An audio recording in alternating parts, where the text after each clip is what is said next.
Monsieur Chahal Boulkhalas, bonjour. Bonjour. Alors, le taux d'électrification en Algérie se situe au premier rang. 99% du territoire national est électrifié. Le programme du gaz n'est pas en reste. Le taux de pénétration avoisine à peu près, si on se réfère bien sûr au chiffre de la CREG, autour de 60%, soit 85 000 km de réseau. Pour faire face à la forte demande, l'Algérie mise aujourd'hui sur les énergies renouvelables, placée depuis 2015 comme priorité nationale. Quelles sont les actions de sorte concrètes qui sont en train d'être réalisées, ou alors c'est une priorité nationale virtuelle ou réelle? En fait, c'est une priorité nationale réelle, du moment où depuis la mise en œuvre du programme national des énergies renouvelables en 2011, révisé en 2015, il y a eu déjà concrètement des projets réalisés, des actions menées, et aujourd'hui nous sommes déjà à une capacité installée qui dépasse les 354 MW. Si on rajoute encore les autres sources d'énergie, donc nous sommes à pratiquement 400 MW installés sur 24 centrales. Nous avons des stations de mesure installées pour mesurer le vent. Nous avons également des sites pilotes réalisés à l'effet d'expérimenter et les technologies qui existent au monde en matière de photovoltaïque et une ferme pilote éolienne également au niveau de la Wilaya d'Adalar, à 80 km exactement, dans la région de Cap-Vert. Nous avons des instituts aussi, nous avons des conventions avec les centres de recherche, les universités. En fait, il y a eu beaucoup de mesures concrètes qui vont contribuer justement à la création d'un écosystème qui boosterait le programme des énergies renouvelables sur les phases arrêtées. Alors 400 MW avec le fort potentiel dont dispose aujourd'hui l'Algérie avec son ensoleillement, dont 4% pourrait couvrir toute la demande européenne. Est-ce qu'on n'accuse pas beaucoup de retard? Est-ce qu'on n'aurait pas dû intervenir plus tôt pour aller vers justement cette transition énergétique, moins consommer le gaz et plus les énergies renouvelables, notamment le solaire? Absolument, les énergies renouvelables constituent un axe important et incontournable dans une transition énergétique de tous les pays, même si le mot transition signifie une période transitoire, mais finalement c'est une période transitoire qui dure longtemps, c'est un travail de longue haleine. Moi, je pense aujourd'hui les jalons pour promouvoir ce programme sont là. Si je reviens un peu à quelques chiffres dans le monde, en 2000 on était à des niveaux des capacités installées relativement faible. Le programme renouvelable dans le monde a été propulsé entre 2000 et 2010, il s'est quadruplé. Maintenant, de 2010 à maintenant, donc on est à 65% entre 2000 et 2018. Nous sommes à 1 terawatt, maintenant on parle de 2 terawatts, c'est-à-dire 1000 gigawatts installés dans le monde. Et la véritable croissance des énergies renouvelables, notamment la filière photovoltaïque et éolienne, n'a connu son développement effectif qu'à partir de 2010 et au-delà, je ne sais pas, déjà dans le monde. Donc, je ne pense pas qu'aujourd'hui nous pourrons dire que nous sommes en retard. Je pense que l'Algérie a choisi un chemin difficile, certes, en matière de politique et de stratégie d'implémentation, mais un chemin sûr, serein, pour justement l'accompagner avec de la formation, du transfert technologique et surtout de l'intégration nationale, par la domiciliation de la fabrication des équipements en Algérie. C'est tout cet écosystème, justement, qui est accompagné également par un cadre légal et législatif. En fait, c'est un chemin quand même assez intéressant, mais surtout sûr. Mais est-ce que vous avez une stratégie, une vision d'étape à horizon 2022, 2025, 2030? En fait, dans le programme actuel, donc, on vise à atteindre un mix énergétique de 27% d'origine renouvelable dans notre bilan national énergétique à l'horizon 2030. Avant d'aller vers cette perspective, il faudrait revenir aussi au phasing, c'est-à-dire à la stratégie arrêtée en matière de mise en œuvre du programme. Donc le programme, pour rappel, a été axé sur 3 étapes. Une phase expérimentale, une phase de déploiement industriel qui permet justement d'aller vers cette intégration nationale, avant d'aller aux horizons 2022-2023 vers un déploiement véritable à grande échelle, tout en s'assurant que l'écosystème est bel et bien mis en place. La première phase, elle est déjà derrière nous, parce que nous disposons déjà de suffisamment de recul et de capitalisation et sur les projets déjà réalisés, aussi bien sur la filière photovoltaïque, qui constitue, il faut le dire, la part du lion du programme national ENR, que sur la filière éolienne. Donc tout ça nous a permis d'avoir un peu de recul, une meilleure appréhension du programme futur, et ensuite, nous sommes actuellement la deuxième phase, qui était entre 2012 et 2017, nous l'avions franchi également par la réalisation aussi de beaucoup de projets, du nord au sud, et même le Grand Sud a été touché par les premiers projets donc, réalisés dans le cadre de la première édition du programme national des ENR. Donc aujourd'hui, nous avons sur le réseau nord, sur le réseau du sud et du Grand Sud, beaucoup de centrales réalisées avec de l'exploitation et de la gestion par des Algériens, des jeunes, donc qui ont accompagné aussi de la création de la société, qui a coïncidé avec le programme. Ça constitue également une mesure concrète, une des mesures concrètes aussi qui marque la détermination de l'Algérie d'aller vers les jeunes, à la création même de la société SKT1, filiale de Sonalgaz. Moi je pense que maintenant nous préparons la troisième phase. Et nous ne sommes pas en retard également du moment où nous continuons à lancer des projets en appel d'offres qui sont en cours, aussi bien par Sonalgaz que par l'autorité de régulation. Il y a 200 MW qui sont déjà en appel d'offres. Dans les mois de mars, donc, on connaîtra donc, les résultats de ces appels d'offres, qui constituent à réaliser 200 MW également, 50 MW pour l'hybridation du Grand Sud, les centrales diesel existantes, et 150 MW lancés donc, par l'autorité de régulation sur le réseau interconnecté. Mais quand vous parlez aujourd'hui de cette stratégie, cette vision qui se décline en 3 étapes, qui va financer tout ce programme, sachant que Sonalgaz a des difficultés financières aujourd'hui? En fait, les premiers projets, nous les avions bien financés, donc ils sont déjà réalisés. Donc 350 MW déjà réalisés, ça nous a coûté quand même une bagatelle de plus de 50 milliards de dinars, avec tous les aspects à l'injection sur le réseau. Nous allons lancer également donc, les 50 MW en cours aussi, par le Fonds national des investissements. Et d'autres initiatives sont en train aussi d'être entreprises par le secteur de l'énergie, donc à travers Sonatrach également. Il y a aussi des actions donc, qui se font donc, au niveau du ministère de l'Intérieur. En fait, les énergies renouvelables, c'est finalement l'affaire de tous. Donc, parce qu'on a tendance beaucoup plus à parler des énergies renouvelables sur le réseau, mais il y a aussi beaucoup de choses à faire sur notamment le photovoltaïque, sur le décentralisé, tout ce qui est off-grid, sur l'agriculture, sur tous les secteurs d'activité, les infrastructures.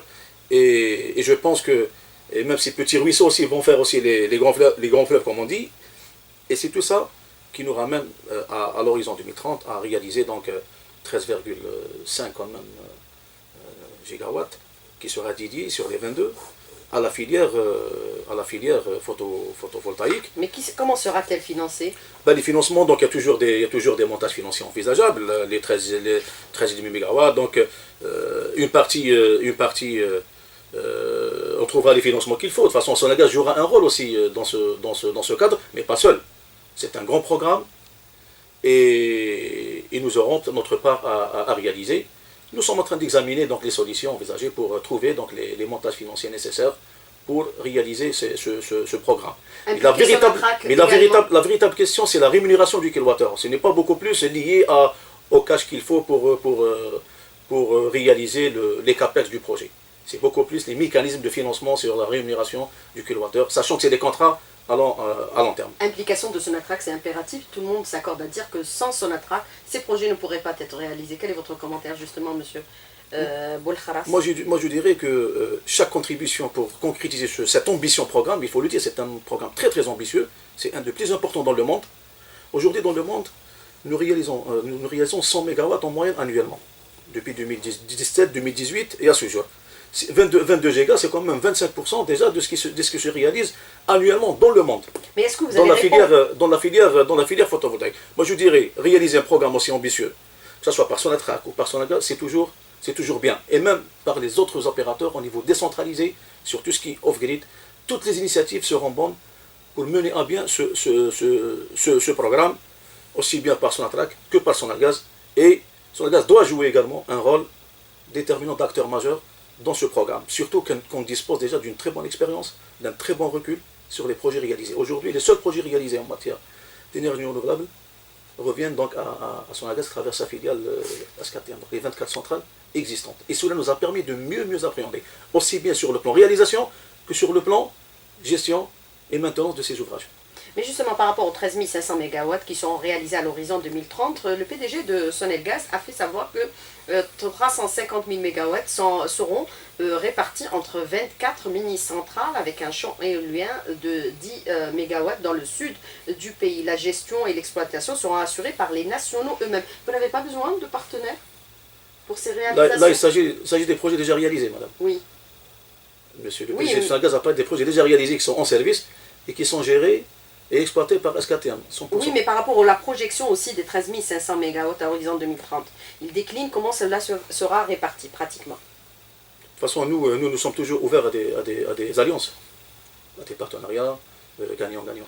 Puisque vous parlez de déploiement industriel comme deuxième étape, est-ce qu'il y a des partenaires étrangers qui s'associent à vous aujourd'hui pour réaliser tous ces programmes? En fait, nous recevons beaucoup de demandes aussi bien nationaux qu'étrangers. Dans ce sens, mais sur... Oui, aussi bien nationaux qu'étrangers, sans discrimination. Mais nous, en fait, sur l'industrie, donc, nous avons été l'incubateur pour la création de cette intégration nationale. Mais fabriqué directement par Sonelgaz, nous voulons rester beaucoup plus sur la gestion de ces ouvrages en notre qualité d'IPP ou de maître d'ouvrage, tout en accompagnant toute initiative industrielle visant à intégrer et à domicilier en Algérie la production. D'ailleurs, l'appel d'offres qui est en cours, les 200 MW fixés, donc ce n'est pas par hasard, c'est déjà, ça reflète la capacité nationale en matière de panneaux photovoltaïques. Au départ, ça devait être 400. Monsieur Shahar Boulkhalas, est-ce que maintenant, avec toutes ces capacités qui seront installées et réalisées, l'Algérie assurera sa consommation et ira vers l'exportation rapidement? Dans la stratégie du programme, l'exportation est dans l'agenda. Si bien sûr les conditions sont réunies, il faudra avoir l'offre, donc disposer de cette production. Il faudrait qu'aussi la demande soit au diapason aussi et garantie. Donc il faut un marché de l'autre côté. Et bien sûr, il faut les connexions nécessaires, les câbles sous-marins nécessaires pour acheminer cette énergie. Le transport. Bien sûr. Alors, M. Shahar Boulkhalas, je voudrais revenir avec vous, bien sûr, par rapport à cette stratégie qui déclinait aujourd'hui et priorité nationale depuis 2015, toutes les actions qui sont engagées. Est-ce qu'on peut considérer qu'avec ce que vous êtes en train de mettre en œuvre aujourd'hui, on va réaliser des gains en matière de consommation de fuel et de gaz naturel, puisque le PDG de Sonatrach a alerté les pouvoirs publics sur la hausse de cette consommation qui pourrait peut-être nous empêcher d'honorer nos engagements futurs à l'international en matière de contrats signés avec nos partenaires. Absolument. La demande nationale est croissante. Absolument. Le gain aussi bien en gaz naturel qu'en gasoil pour le Grand Sud fait partie justement des objectifs stratégiques du programme ENR. Outre le gain socio-économique, tout ce qui est donc création de l'emploi, comme ça reste aussi un secteur créateur d'emplois. Donc nous sommes sur pratiquement 1 MW pour 30 postes d'emploi, c'est quand même pas négligeable. Sur des segments industriels aussi bien que sur le segment réalisation et gestion des ouvrages, mais ça reste quand même un des objectifs, c'est d'économiser le gaz naturel. Le ratio aujourd'hui, on est 1 MW installé, pourrait nous faire gagner, nous faire éviter, à dire mieux, plus de 2 millions de mètres cubes de gaz naturel par an. Vous imaginez si vous avez déjà 22, donc déjà on est sur 300 milliards de mètres cubes, c'est quand même pas négligeable, sachant qu'aujourd'hui, presque 20 milliards de mètres cubes par an sont destinés à la production de l'électricité. Donc finalement, ce programme vise ses principaux objectifs d'éviter justement cette consommation. Sur le sud également, nous sommes sur un gain annuel pour un mégawatt installé de plus de 700 mètres cubes de gasoil. Vous imaginez avec tous les coûts engendrés par l'acheminement du gasoil vers les régions les plus reculées. S'ajoute à cela donc le coût du transport et le coût de la sécurité et tout ce qui s'ensuit pour approvisionner donc ces centrales, comme vous le savez, au fin fond un peu des frontières algériennes. Et SKTM justement, elle gère déjà l'autre casquette aussi, puisqu'elle gère déjà les centrales diesel et les centrales turbines à gaz de ces régions-là, de ces localités du Grand Sud, plus d'une trentaine de localités. Donc nous connaissons parfaitement l'impact et le gain, le gain escompté à travers la réalisation de ces programmes. D'ailleurs, il y a déjà 3 centrales réalisées en hybridation déjà sur la première édition, et sur l'appel d'offres en cours, nous avons touché encore 9 autres localités. Donc là, ça confirme justement la détermination de Sonelgaz en matière d'hybridation des centrales du Grand Sud, à l'effet déjà d'éviter le gasoil. Si vous permettez, sur les projets réalisés déjà, aujourd'hui les 354 MW, nous avons déjà pu gagner, il faut quand même le dire, sur les 1500 gigawattheures produites depuis la mise en service des centrales à partir de 2015 et 2016 jusqu'à maintenant. Toute la première centrale à Nantes elle a été mise en service en 2015.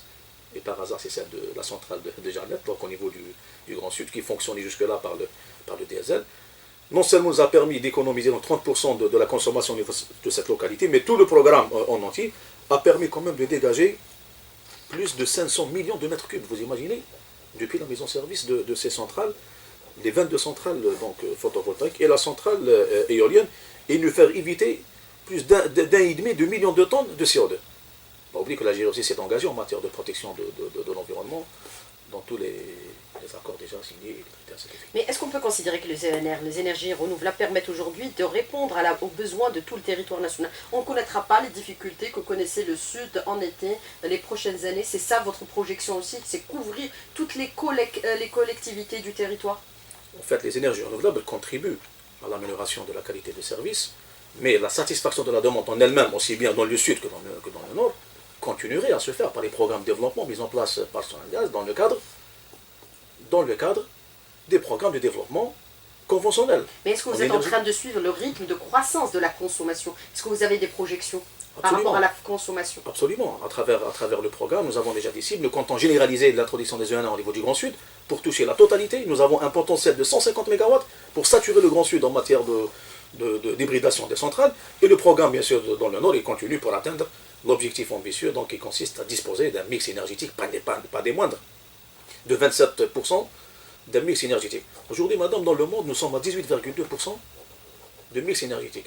Donc atteindre 27%, déjà, c'est presque le double de la moyenne mondiale. Donc ce n'est pas négligeable. Et on est pour ça que j'ai dit c'est un programme quel est le très ratio ambitieux. actuel de l'Algérie? Bon, nous sommes au début, nous sommes à 2-3%. Si on rajoute l'hydraulique, on va peut-être à 4%. C'est le démarrage. Mais je le dis, et là, ça a toujours été mon point de vue. C'est qu'on ne peut pas dire qu'on est en retard en matière d'énergie renouvelable.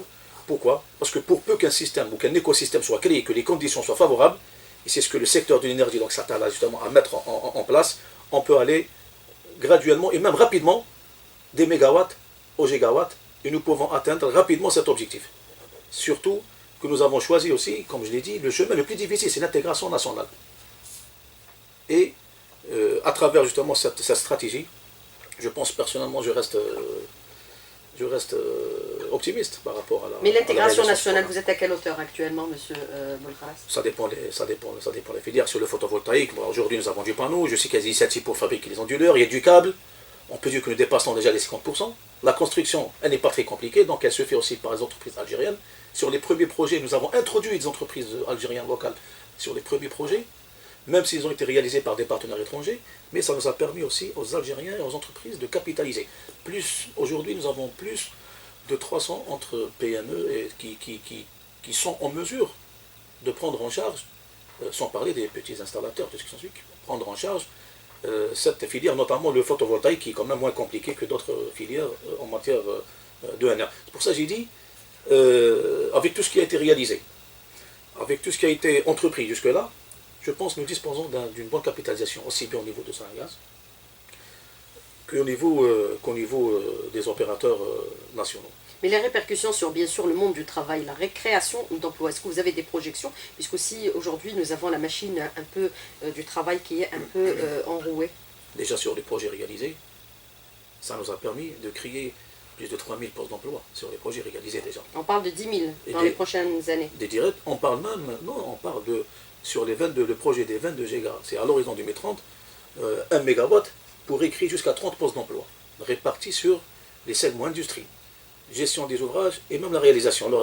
Donc, si on fait la multiplication, nous aurons sur 22 pour un 30 postes d'emploi, donc nous pourrons créer jusqu'à 600 000 postes d'emploi. C'est pas négligeable aussi. Alors, et c'est un des objectifs aussi fixés par ce programme. C'est aussi toutes ces retombées socio-économiques de cette filière renouvelable. Alors vous avez donné un chiffre indicateur tout à l'heure par rapport bien sûr à notre niveau de production actuel au niveau mondial, nous sommes à 2-3%. Est-ce qu'on a fait aussi des projections par rapport aux pays mitoyens, puisque dans notre stratégie c'est d'aller vers l'international, exporter ses capacités? Est-ce qu'on ne pourrait pas par rapport aux pays voisins être devancé? Est-ce qu'on prend nos dispositions? Parce que c'est ça une stratégie, hein, c'est vouloir se placer et être les meilleurs en fait, dans toutes circonstances. Sur ce qui a été déjà réalisé, aujourd'hui d'après le dernier rapport de l'IRENA, c'est l'agence en charge de l'énergie renouvelable, nous sommes déjà classés deuxième en Afrique, après l'Afrique du Sud. Avec déjà les projets déjà réalisés, avec ceux qui sont en cours et ceux qui seront déployés à grande échelle les prochaines années, que ce soit par Sonagaz ou par tous les opérateurs qui viendront donc s'installer, la production sur le réseau ou le décentralisé, je pense qu'on sera largement dans une position très très confortable, aussi bien dans la région.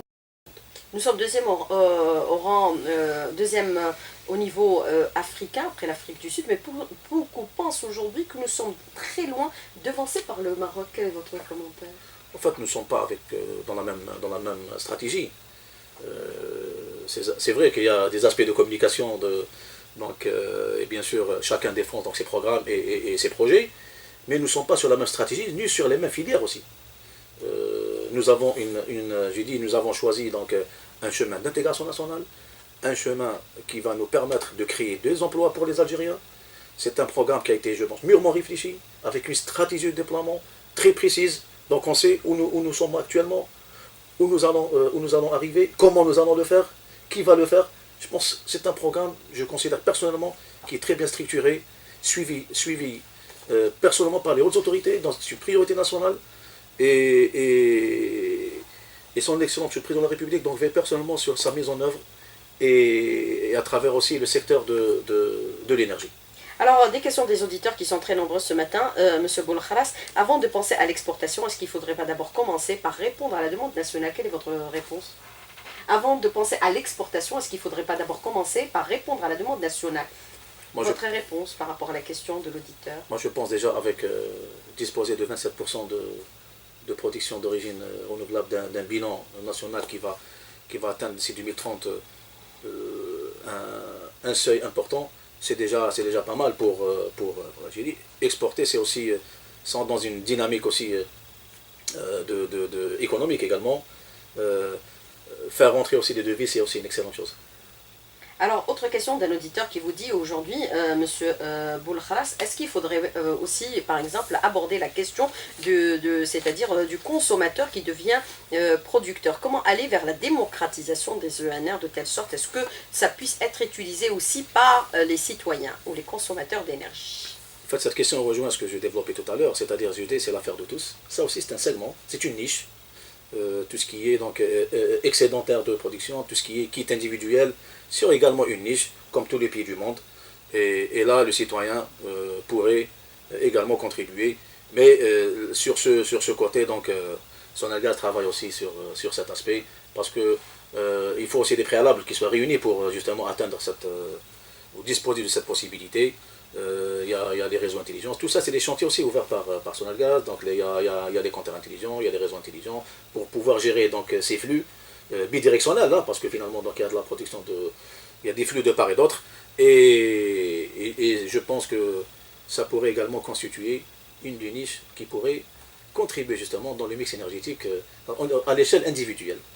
Alors ça s'est démocratisé sur le plan des prix, c'est devenu un peu plus accessible par rapport aux années antérieures. Les entreprises chinoises aujourd'hui parlent de gigawattheures par semaine et une filiale nationale parle de 318 mégawattheures pour 10 ans. C'est pas un échec selon vous, monsieur Boulkhalas? Bon, ça dépend, je ne peux pas qualifier ça d'échec parce que tout dépend de la taille de chaque pays, parce qu'il faut ramener, tout est relatif.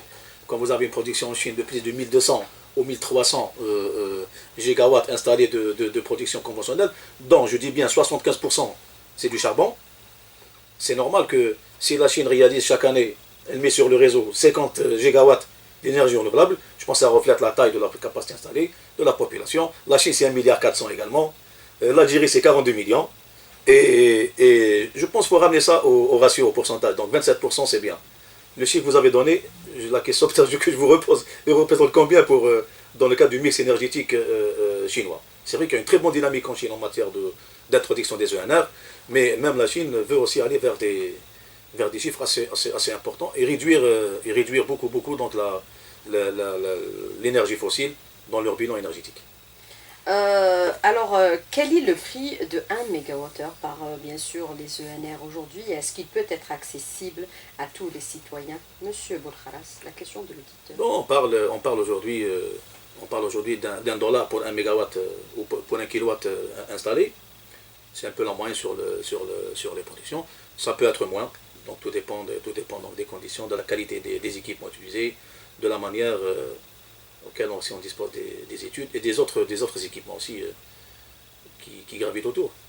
Alors la ferme éolienne d'Adrar est presque totalement à l'arrêt, au moins 5 sont en arrêt. C'est quoi les contraintes aujourd'hui, monsieur Boulkhara? C'est la question de l'auditeur. Est-ce vrai ou pas vrai? Puisque je vous vois un peu bouger votre tête dans le sens de la négative. Elle n'est pas à l'arrêt, c'est un cycle de maintenance ordinaire qu'on opère pour chaque ouvrage de production. Il ne faut pas oublier que c'est une ferme pilote, donc c'est un laboratoire à ciel ouvert. Nous recevons tous les jours les centres de recherche, les universitaires.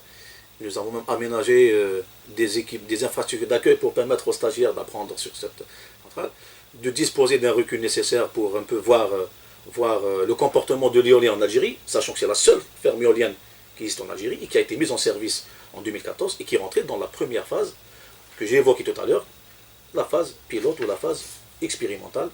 Mais c'est une centrale qui fonctionne normalement. Elle a même contribué cette année à une production qui dépasse 70 gigawattheures. Ce n'est pas négligeable. Alors le cahier de charge des 50 mégawattheures, comment vous comptez le réaliser uniquement avec les entreprises algériennes et quelle est la place des micro-entreprises algériennes? Est-ce que vous allez aussi les solliciter, les micro-entreprises? De toute façon, c'est un appel d'offres national qui est carrément destiné donc, aux opérateurs nationaux en EPC, donc, qui touche 9 localités au niveau du Grand Sud, en hybridation.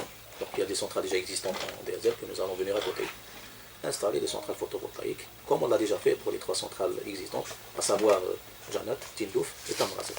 Nous avons déjà 25 mégawatts installés, et justement, compte tenu des gains, et comme l'appétit vient en mangeant, comme on dit, donc il a été décidé de généraliser l'hybridation des centrales pour toucher l'ensemble des localités du Grand Sud. Nous allons passer de 3 à 12 déjà avec les projets en cours. La priorité, les régions frontalières? Oui. Et ensuite, on va aller dans crescendo pour atteindre donc, les autres régions du Sud. Enfin, les régions intérieures du Sud, mais c'est destiné exclusivement donc, aux opérateurs nationaux. Et en mars, ça sera l'ouverture des prix. Alors, autre question d'un auditeur qui vous dit supprimer la subvention aux énergies et la substituer par des installations gratuites de kits énergie renouvelable, panneaux solaires et chauffe-eau solaires. Quel est votre commentaire? Ça pourrait se faire également pour de telle sorte à pousser les consommateurs à produire leur énergie. Bien sûr, ça pourrait se faire, c'est envisageable. Alors, autre question d'un auditeur qui vous dit aujourd'hui, monsieur Boulkharas,